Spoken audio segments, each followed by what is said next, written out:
Okay, so good evening, everyone. Before I start, we'll just say that we dedicate this shir to the Refuah Shalema for those who were sadly attacked today, Nachman Moshe ben Chaya Sarah and Moshe ben Bela. I'm told that Baruch Hashem, both of them are already well on the road to recovery, but they should have a Refuah Shalema.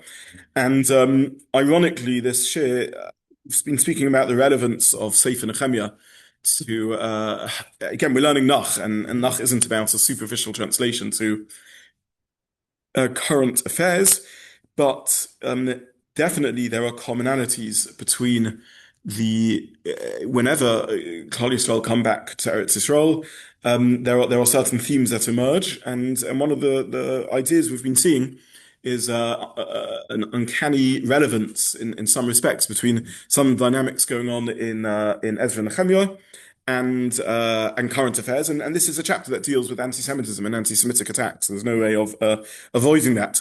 So just to remind ourselves, it's been a few weeks since we last learned. I think before Pesach, yeah, before Pesach. Well, we learned Sefer Sefer Ezra. Uh, that's many months back. We are now contemporaneous to a degree with Ezra. Ezra is going to make a reappearance, but we're looking at the leadership of Nechemia. We've seen that Nechemia is, if Ezra is a religious leader that also engages with politics and community building, Nechemia is a political leader who is also profoundly religious. So there's a slight difference in dynamic between the two of them.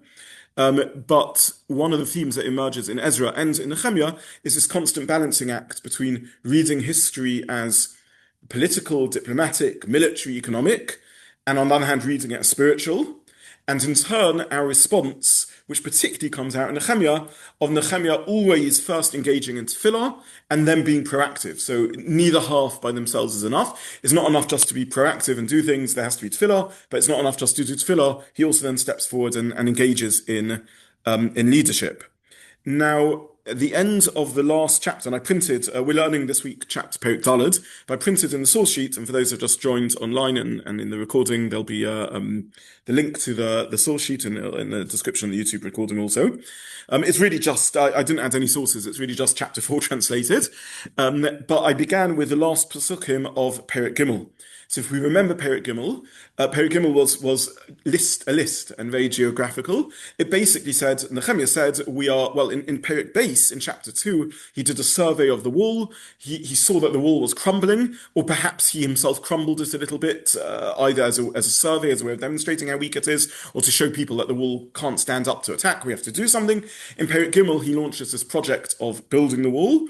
And the way he does it is by allocating stretches of the wall. And basically, there was the long geographical description, stretch by stretch, going all the way around the wall till the whole circumference is completed, describing different groups of people, sometimes families, sometimes professions, having responsibility for their patch of the wall, their stretch of the wall. And depending on how you read the Pesukim, it could be there are very few volunteers who step forward. There are some patches or stretches that are repeats. So it could be that he's also grappling with a lack of volunteers. Now, I reprinted Perek Gimel because Perek Gimel ends with Sanballat hearing that about this building project. Just to remind us, Sanballat is a Shomroni. He's from Shomron. He's from the north. They have a quasi relationship to the Jewish people. They maybe Chazal understand them to be people who quasi joined the Jewish people when they were brought in by some Cherev to live in Eretz Yisrael. They don't seem to be complete Maminim. The technical term for that is syncretic. They seem to be syncretic, they seem to be syncretizing or merging some pagan beliefs, some godly beliefs. We saw in Ezra that they perhaps want to join the Jewish people and are in the building project of the Beis Hamikdash and are rejected. Either way, they are quasi-insiders, and they oppose the building of the walls. And in chapter 3, they mock. So if we look just very briefly at what I printed in chapter 2, Pasuk Lamed Gimel, when Sanballat heard that we were building the wall, he was very angry. Vayichas haba, vayalig al Yehudim. He mocks the Jews, And Pasuk 34, he says, what do these feeble Jews think they're doing? Do they think that they, beautiful language, by the way, "Hayachayu es avonim," are they going to bring back the stones to life? Which is a very beautiful description of what the Jewish project is, because of course we are aiming to bring back the stones to life.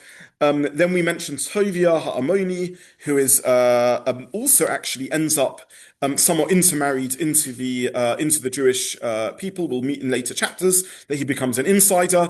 Either way, Tobiah Ammoni joins in, and we also saw this evocative language in which he references the shul, the fox, or perhaps some other animal, the jackal, that has been referenced elsewhere in Tanakh, as on the wastelands, the foxes, or perhaps more accurately, the jackals surrounds.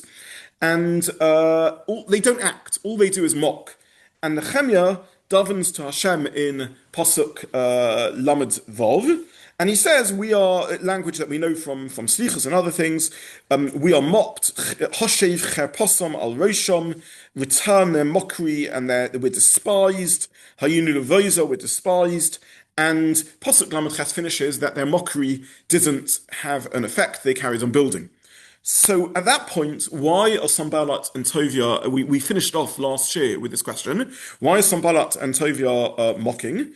They're angry, but they only mock. Why do they only mock?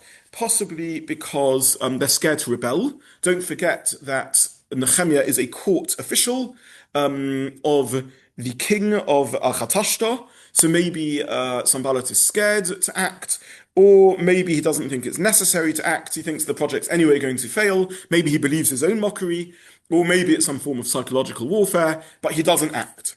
That was the end of chapter 3. Chapter 4 now starts, and chapter 4 opens really with the next stage. And all we'll really do today is learn chapter 4 inside. Now, how does he react?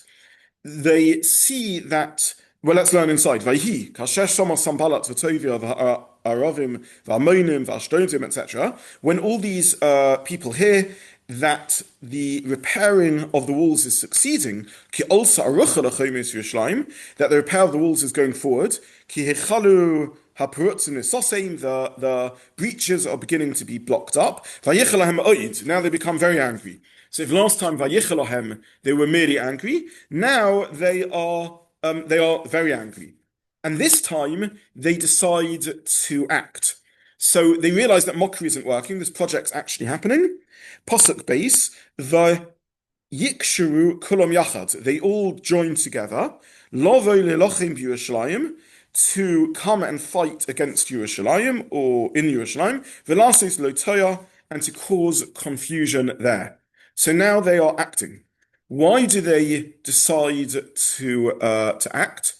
They're desperate. In other words, it's true that initially they were reluctant to react because Nechemia has royal authority, but they see that their mockery didn't work, and therefore they have no choice but to act.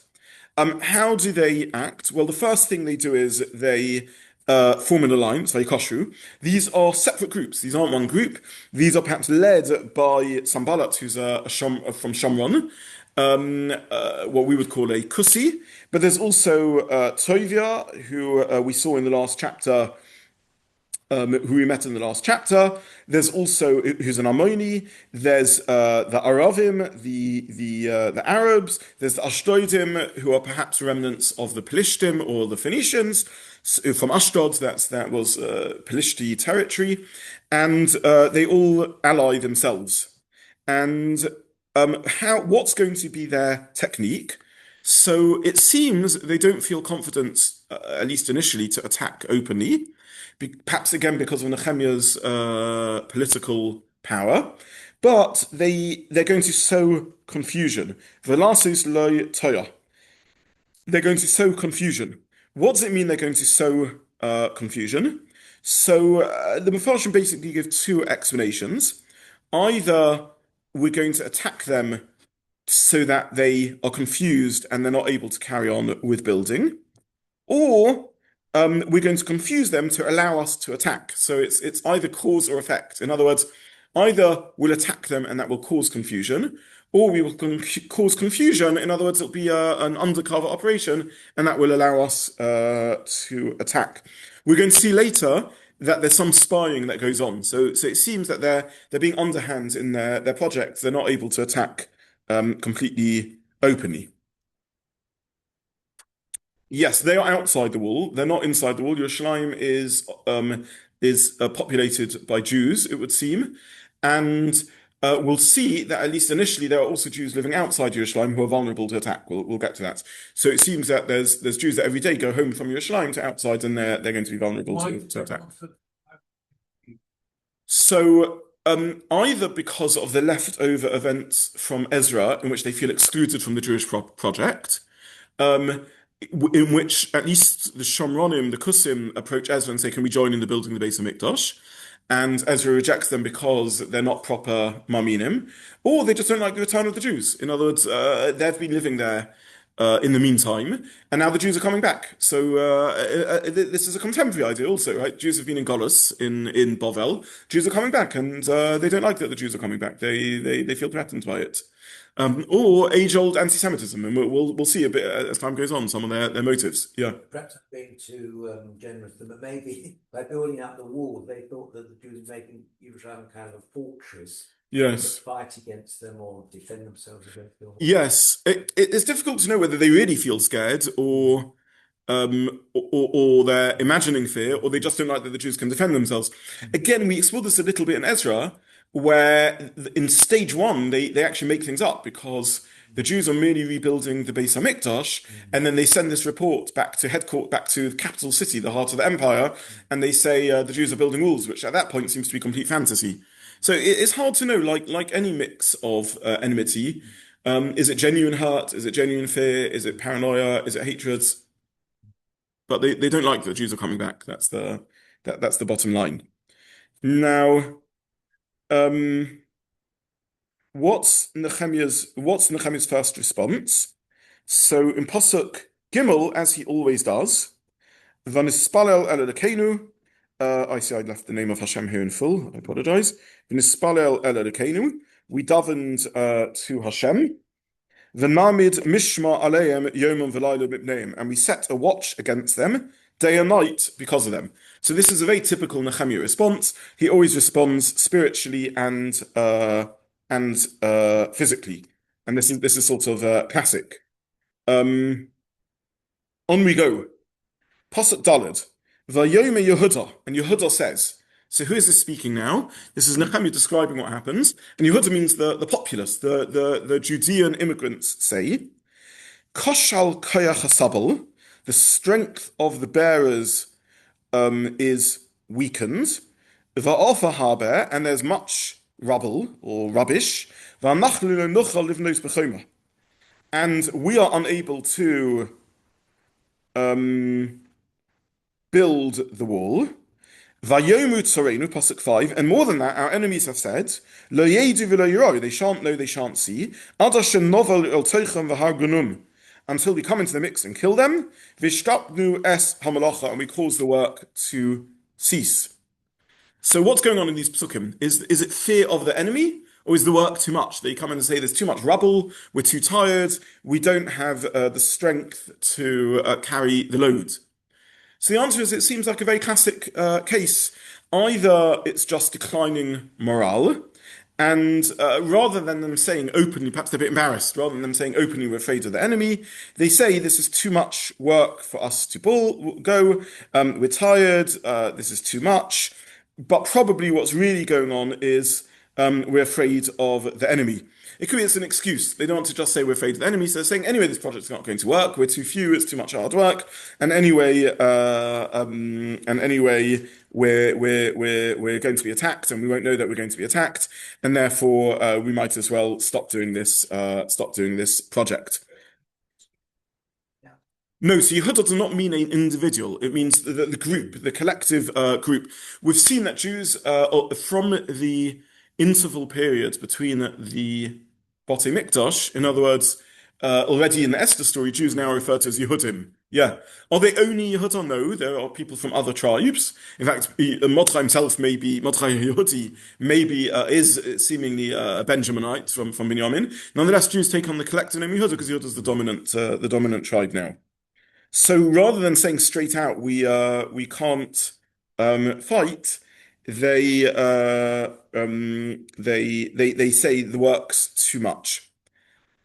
Now, Pasuk um, 6 is a very difficult pasuk to translate.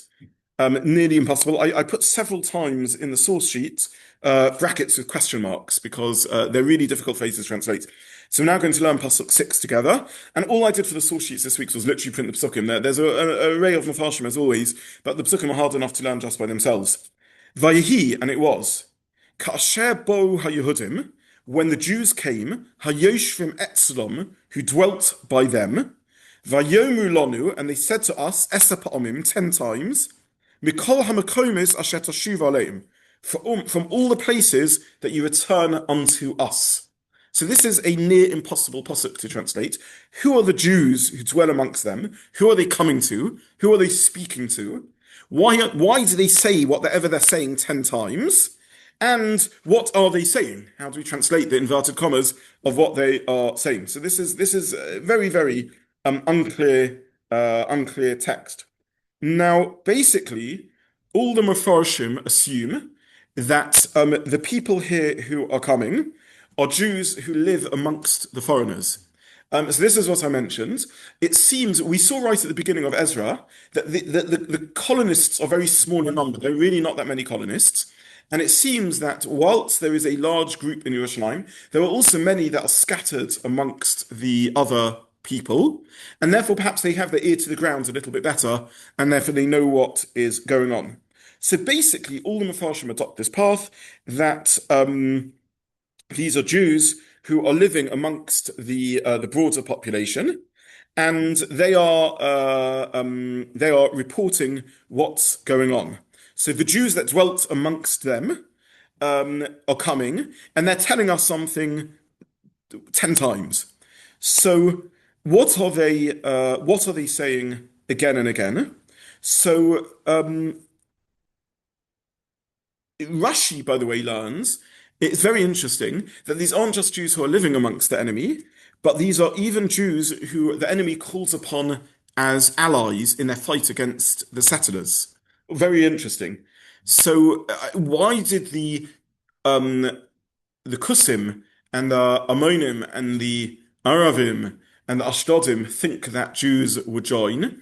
It seems maybe they're not clear as to who their allies are and who not, or maybe there's some split even within the Jewish people, and they think that they're going to join the enemy. So either these are people who are just living amongst the enemy, or even people who the enemy saw as allies. This is how Rashi learns it. Could these be people who remained in Eretz Israel? So I thought maybe these are people who remained in Eretz Israel throughout, who we saw, and who are resentful of the return of the Jews. We saw them encountering them, in which case it would make sense that the native inhabitants think that they will be allies.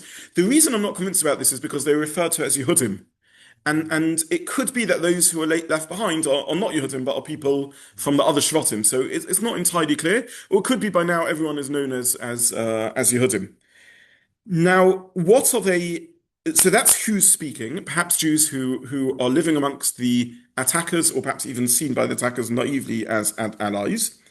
Vayomer lanu, what are they saying to us? So either Eser Pa'omim means they are repeatedly warning us, or their warning is Eser Pa'omim, that they're planning to wage a war of attrition again and again and again against us. Now, what are they telling us? So there's a number of ways of learning this. The Ibn Ezra says, "Mikol hamakomis asher tashuv aleim," they're planning to attack from all the places that you return to us. In other words, every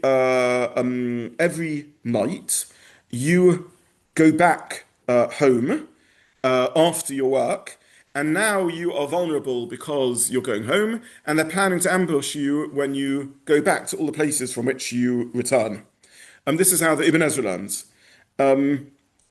The Ralbag says, "Mikol hamakomis asher tashuv aleim" means from all the places that you return, they're going to attack and attack, place site after site after site, and they're going to every place where you go back to rebuild, they're going to be attacking. So you've got this plan to Toshuvu, to return and colonize different areas. Each place where you attempt to set up a colony, there I'm going to attack. The Ralbag says they're going to keep on coming back again and again. In other words, they're not going to give up their attacks. They're going to be attacking time and time and time.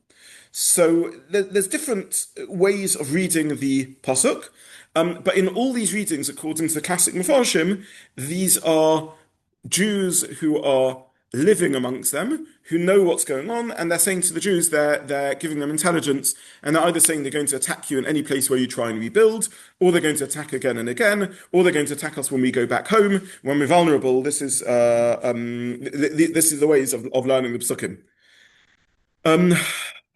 The final reading is that what they're saying to the Jews are, and again in that reading it would be a bit of a sort of morale blow.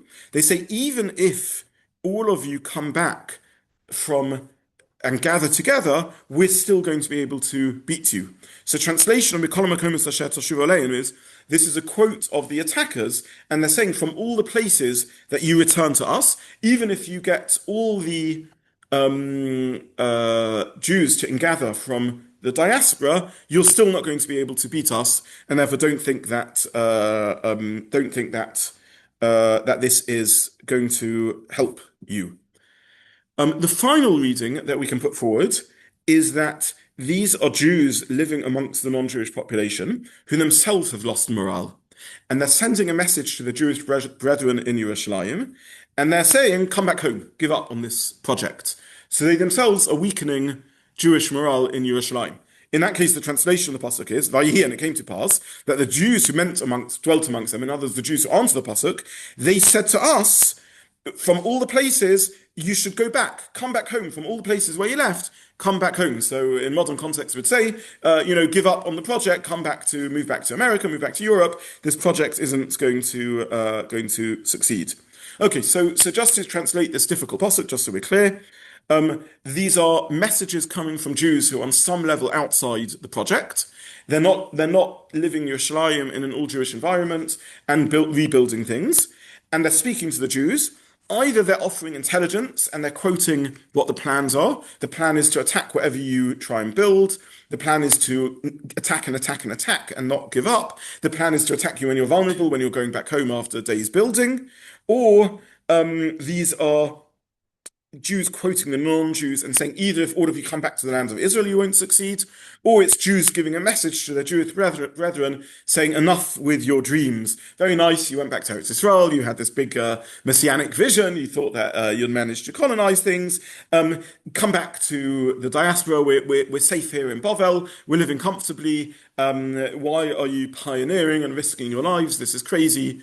Come back to Chutz La'aretz and give up on the vision. So these are difficult ways of reading these this very difficult plan. Now, how do we know what their plan was? How do we know in pasuk? Lost my handout sheet. Yeah. How do we know in pasuk Hey that our adversary said? Let's go back to pasuk Hey. Vayomu tzorenu, our enemy said, "Lo yedu v'lo yiru ad asher novo al tocham v'hargonum." They won't know until we come amongst them and we slay them. How do we know that that's what the enemy said in Pasuk K? So the Malbim uses this to argue that the correct pshat in Pasuk Vav is that these are Jews who are co-conspirators. So we read Pasuk Vav, we saw Pasuk Vav is very difficult to translate. The classic Mefarshim, all the Rishonim, assume this is some form of intelligence or espionage delivered from the Jews who are living amongst the non-Jews. The Malbim, much later commentator, supports this explanation rather than the other readings, because he says there's a problem in Pasuk Hey. How would they know what the conspiracy is? Answer, because Pasuk Hey is informed by Pasuk Vav, in which the Jews inform them about what's going on. Okay, Pasuk 7. How does Nechemia respond? V'amid mitachtios lamokum. Again, a difficult pasuk to translate. Me'achrei lachome. I set in the lowest part of the space behind the wall. But chichim, a very hard word to translate. We'll come back to that. And dry or high or hard places. The armid as omlim mishpachos. I set the people according to their families. Im chavoseim, mimachayim, v'kishusayim, with their swords, with their spears, and with the bows. Okay, so part one of Nechemia's response is some form of guards. Pasuk 8. Something else he does. Va'era va'okum, I looked and I rose up. Va'omer achorim ve'laskonim, I said to the nobles and to the rulers, va'liasa'om, and to the rest of the people, al tiru, don't be afraid, mipneim, es Hashem hagodol v'hanora, Zachoru, remember our great Lord, v'lchoma la'cheichem v'neichem v'nusechem, fight for your brothers, your sisters, your daughters, your wives, and your houses. Okay. So Nechemia has a multi-track approach, and again, we saw in when we introduced Nechemia how Chazal were in awe of him. He's a phenomenal leader. So listen to his approach. He davens, he gets intelligence, so he knows what the plans are. He sets guards. In a few moments, we'll look back at Pasuk 7 and understand where he sets the guards and why he's setting them where he does. So he's a military strategist. And he raises morale by gathering the people and giving them chizuk and saying, don't forget Hashem, spiritual chizuk, and physical chizuk, fight for your lives. You can really picture the scene of him turning to his troops and saying, you're not fighting for an abstract ideal, you're fighting for your homes, for your parents, for your children, for your wives and your brothers and sisters. So this is Nechemia's response. Now, what does he do in Pasuk 7? Let's go in detail in what he's doing. So the first thing is he sets guards in a space behind the wall. It's difficult to know exactly what this means, but the Mefarshim understand that they're hiding behind the wall to watch what's going on. And also he sets b'tchichim, a very difficult phrase to translate. Tchichim is a word that comes maybe 4 or 5 times in the rest of Tanakh, and it means something like dry or hard. So Rashi translates it as he sets strong, hard enemies, soldiers there. So he puts toughies there, but tzchichim with toughies. The other Rishonim understand it to be a description of a place, and they say that this is on the dry rock.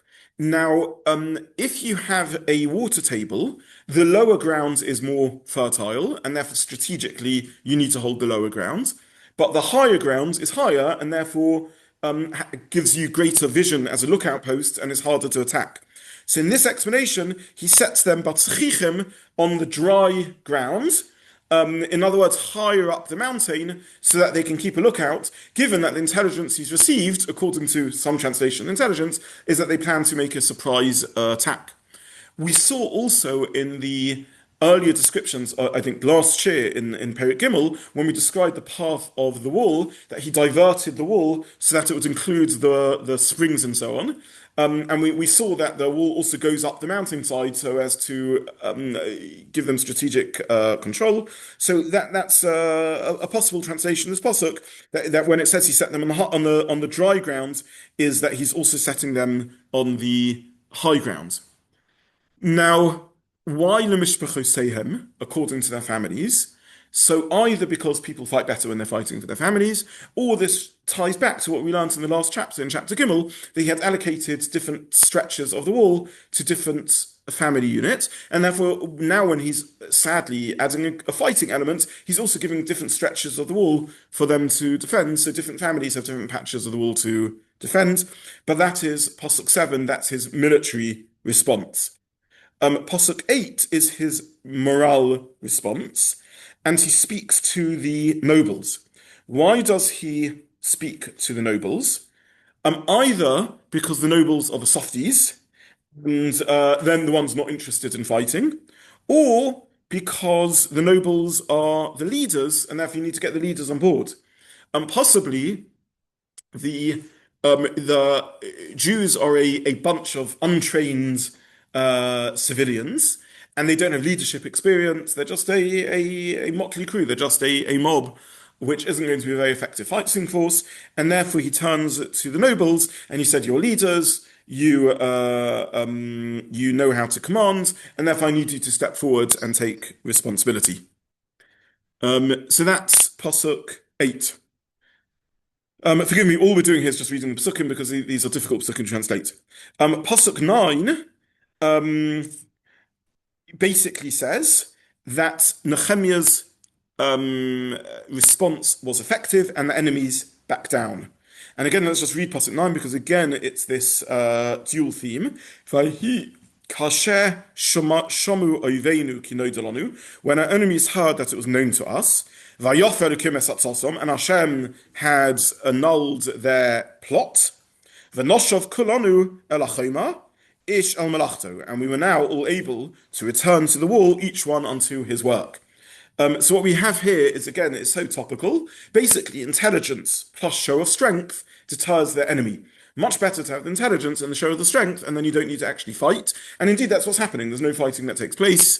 Despite the plan, the defensive preparation works, and they give up. Pasuk 10 all the way through to Pasuk 15 is a sequence of psukim very hard to work out what they're saying.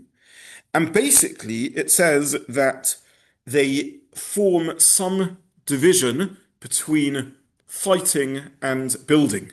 So basically what the psukim say is, we'll look at the psukim in detail. The psukim seem to say that there's a split, some people fighting and some people building, and then it seems to say that even the fighters built, and then it seems to say that even the builders had weapons on them. So it's a very unclear sequence of psukim that basically describes that even once the initial threat has passed, nonetheless they need to continue to remain in a defensive posture. Now, it's quite hard to work out what's going on in the psukim. The Malbim basically sees three stages in this. Stage one is when there's immediate military threat, and that is the psukim we already read, in which Nechemia has to prepare concentrated army. Basically, everyone gets called up. The whole building project ceases, and everyone is put into military action. Stage two is you go back to building, but you have to allocate some degree of permanent soldiers.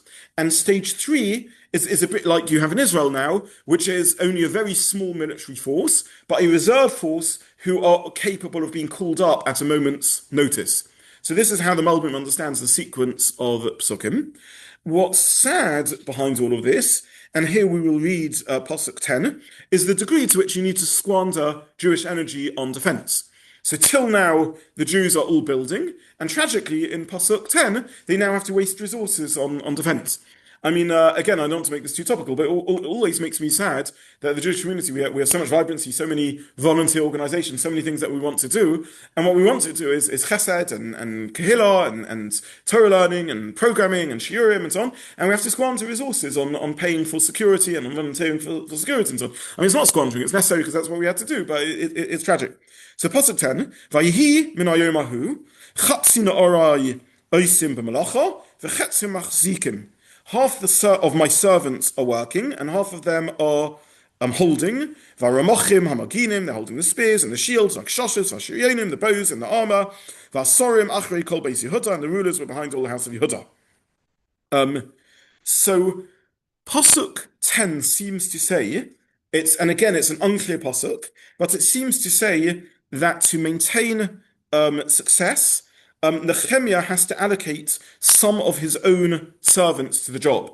So Nechemia is a wealthy person. He's a powerful political leader.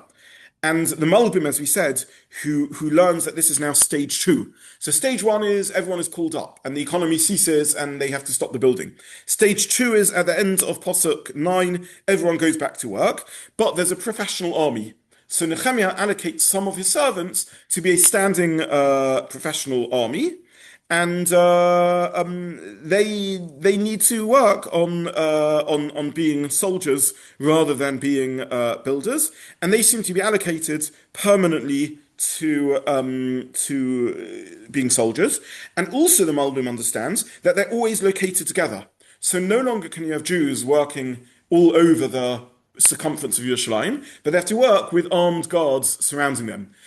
So you have no longer this spread pattern of the whole building project going on at the same time with different families having their patches all around the circumference, but you have areas in which builders are working and security guards standing around the area. I mean, you see this again in Yerushalayim to this day. Every building, not private building sites, but every um, infrastructure building site has police and soldiers, armed guards standing next to them. Unfortunately, Presumably they must have brought these arms with them from Persia, anticipating problems. yes, yes. We saw that Nechemia in I can't remember now from Perik Aleph or Perik Beis when he sets out to Yerushalayim brings with him arms. Yeah, 100%. Yeah. So because again, Nechemia, don't forget what triggered him moving to Eretz Yisrael from his luxurious position as a senior court official is he hears reports. He meets two Jews and they tell him that the project is poverty afflicted and they're being coming under attacks. Yeah, so he explicitly moves to Eretz Yisrael with foreign armor. Yeah, he imports foreign weapons with him. Yeah, yeah, yeah. Okay, Pasuk 11 seems to continue this theme. Um, and Pasuk 12. Uh,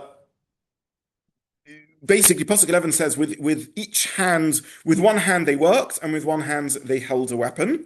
Pasuk 12 says, the builders, everyone had his sword by his side, and Vatakeya b'shofar etzli, and the one with the shofar was with me. So Posuk 12 seems to introduce, according to the Malbim, stage 2 of the project, in which stage 3 rather, in which they're now able to scatter themselves all around the wall, but they have a system in which they can call defense in one point. What's the system of defense? You have a horn, and if you come under attack, you blow the horn, and everyone can come rushing. So let's have a look at Posuk 13 and 14. Va'omer lachorim elaskonim, I said to the nobles and the rulers, ve'eliesa omen, to the rest of the people, hamalacha haber or chava, the work is great and large, va'anachnu nifrotum elachim, we're scattered and separated around the wall, v'choikim ishmeachav, each of us far from other, and therefore b'mkoim asher tishmu es kol hashev, wherever you hear the sound of the horn, shama tigrotze eleinu, elokenu lochem lochem, there gather and our God will fight for you. So the Malbim reads this as stage 3. No longer do we have a system in which we've permanently got half the people allocated to be soldiers and half the people allocated to be builders. Now everyone is building, but everyone has weapons in one hand. I assume that means metaphorically. They're not literally holding a weapon and a building trowel, but they've got weapons on call. And Nechemia sets up a system of alert so everyone can come rushing to any area in attack. Again, this speaks to me because it's just so similar to what's going on now, in which Israel has a system in which you have civilian soldiers. Basically, you have everyone is reservist, and as soon as an alarm is sounded nowadays with text on the phone, but a horn is sounded, wherever people are around the country, everyone can come rushing towards it. And beautifully, again, you have the same thing. He says, "Come rushing when you hear the sounds of the horn, and then Hashem will fight for us." So it's just again Nechemia's balancing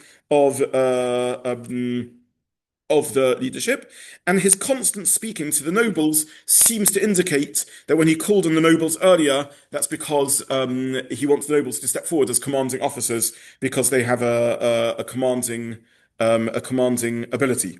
Okay, so basically, this is how the Malbim reads Psukim 10, 11, 12, 13, 14, 15.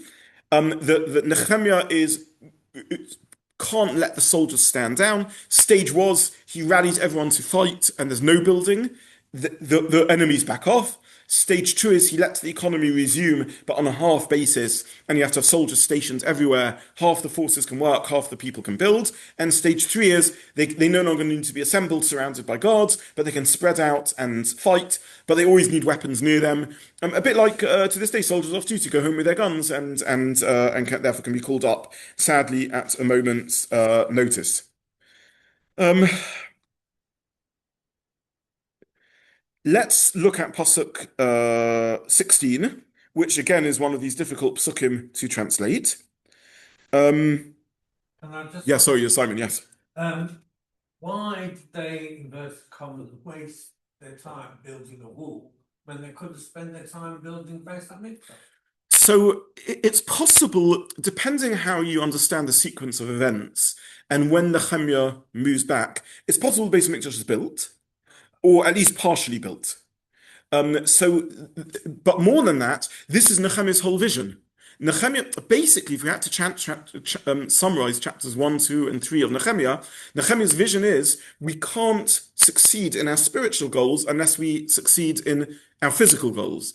We can't be safe again, in modern times, we can say, in rebuilding an Olam HaTorah of yeshivas and everything else, if we also don't have a standing army, right? So that's Nechemia's response, which is we'll never flourish spiritually unless and this is Nechemia, who is, again, he's not just a mere political leader. He's so profoundly spiritual. We have these amazing tefillos that he says, and every time he speaks about doing things, he says that Hashem can fight and Hashem will help us and so on. But he's also much more a political military figure than Ezra. And that's the partnership between. Basically, Ezra will be reintroduced later in Nechemia, and we'll see that Ezra gets back to his project of rallying everyone to be Chayzer B'Teshuvah and the intermarriage issue that's going to rear its ugly head again, and so on. So Ezra is primarily a spiritual leader who's aware of the military needs, and Nechemia is I'm not saying primarily he's a profoundly spiritual leader, but he's the one who's activist and realizes that there's no way for the spiritual project to flourish without the walls to be built. And also the intelligence that Yes. it's not really that great intelligence because the Jews couldn't figure it out for themselves that they're going to be attacked. Yeah, well, I don't know. Do they know? Don't forget, in the last chapter, we're reading this because we know what's going on. In the last chapter, all that Sanballat does is mock. They don't know that he's now planning to attack, that he's realized the mocking is fading and he's going to attack. So they need intelligence that there's going to be an attack. And according to some variants, they're given more information about what the attack will be. The attack will be when they go home from work, or the attack will be in various points. So we don't know. I want to be careful around this. This does raise questions around the dual loyalty accusation also, because according to one reading, these are Jews who are living amongst the enemy. Now, is dual loyalty an issue? There's always been this claim made against Jews of dual loyalty. The answer is no. There's no evidence that they are disloyal in the least to the enemy if the enemy is not planning to attack their Jewish brethren. But if there's going to be a planned attack, then yes, they're going to come to the aid of Israel and their fellow Jews who are planning to who are trying to rebuild the Beis Hamikdash. Yeah. Okay. So this is that's so far. Pasuk 16 is a little hard to understand. Gam ba'esahi, also at that time. So just to summarize where we're up to, we've now learnt about Nechemia's tefillah response, we've learnt about his morale boosting response, and we've learnt about his military response. We're now going to learn one more response, and it's difficult to know what he is saying in this response, but Pasuk 16 is introduced with Gam ba'esahi, also at that time. So this is Nechemia speaking, and he's saying, I did one other thing to reinforce the security of the colony. Omarti Gamba Isahi, also at that time, Omarti La'om, I said to the people, Ish Venaro, each person and his servant, Yolinu Besoch Yerushalayim, they should sleep overnight in Yerushalayim, V'hayolanu halaylo mishma, that in the night they may be for us as a guard, V'hayo melacha, and in the day, workers. So what's going on over here? He says they should lodge in Yerushalayim so that they will be mishmar as a guard. So there's a number of ways of learning this. Rashi learns that they literally are deprived of sleep. In the day you're working, and in the night you're on guard duty. Now, I assume it doesn't mean all the people all the time, but some form of Toranut, of rota duty, in which people will be on guard at night, in case of sudden attack, or in case the enemies try and take advantage of that. That's one way of reading the Psukim, and this is how Rashi understands it. The alternative way of reading the Psukim is that he's telling people don't go home. Don't go out of Yerushalayim, stay in Yerushalayim. And he doesn't mean that you will be on guard duty, like Rashi says, but you'll be safe, you'll be guarded, you'll be protected. Because don't forget, one reading of the early intelligence is they're planning to attack us when we go home from the building project, in which case Nechemia is introducing a system in which the builders lodge in Yerushalayim instead of going home, and that way, you'll be for us, you'll be guarded by being safe by staying in Yerushalayim, and that way you'll be able to work in the day. That's the translation of the psukim. Finally, we get to pasuk Yod Zayin, pasuk 17. Again, a hard pasuk to translate. Ve'ein ani va'achai on arai, neither me nor my brethren nor my servants, va'anshe hamishma nor the men of the guard, asher achai that followed me. Ein anachnu poishtim begodenu. We weren't able to strip off our clothes. Ish shilchoi hamayim. Everyone, hard phrase to translate, with his weapon to the water. So the first half of the pasuk is telling us how tough conditions are. They're literally spending days without even being able to change their clothes.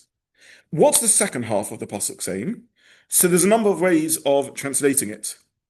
Ibn Ezra gives two explanations. Ish shilchoi hamayim, he says, in the first explanation means each person, even when they're going to the water, keeps their weapons on.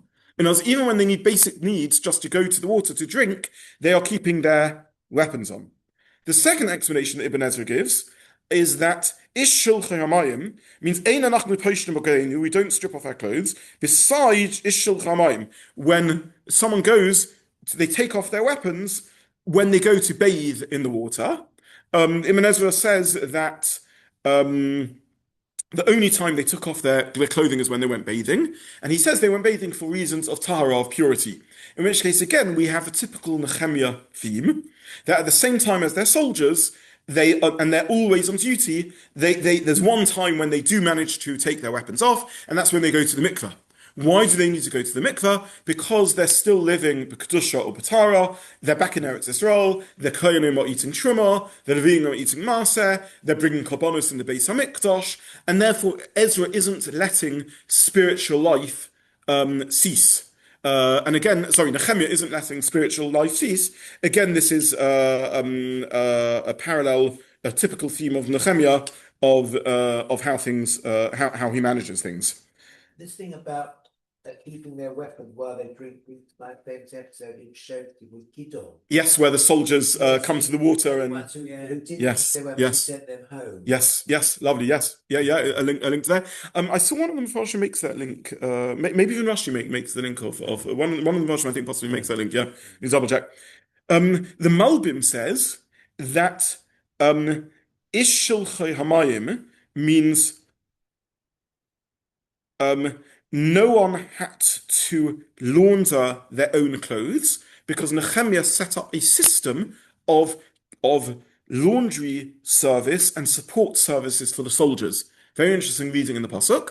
He says no one had to take their clothes off and no one had to wash their clothes in the water. In other words, the soldiers could focus solely on fighting, and I created support services to be the ones to wash the soldiers' clothes and attend to their needs. So I created an infrastructure project in order to support their needs. With this, we conclude the Psukim. Okay, so what do we have again? We see that Nechemia is successful. It begins with the end of last chapter, mockery, the beginning of this chapter, threat and alliances against us, and again, this theme of Nechemia, that with spiritual help of HaKadosh Baruch Hu, with tefillah, with chizuk, and with strategic leadership. What's the strategic leadership? Intelligence, military call-up, then a reserves system in two stages according to the Malbim, focused reserves, and then a call-up system of the shofar that can call people in, not letting people go home, depending on how we're reading it, shift duty of reserves, maybe support structures so that the soldiers can just focus on fighting and they don't need to do anything else. But with that, Nechemia manages to create the safety of the colony. And now we'll get to Simon's question with it. Okay, now we've created security. What are we actually going to do in Yerushalayim? It's very nice building security, but what's the point of security? So that there can be a new settlement, and that's what we'll learn in Mitzvah Hashem next week. I'm away, unfortunately. Fortunately, Baruch Hashem, for good reasons, but unfortunately we're in Vashir. That's what we'll learn in 2 weeks' time when we learn chapter. Okay, thank you very much, everyone. Thank you. Thank you very much.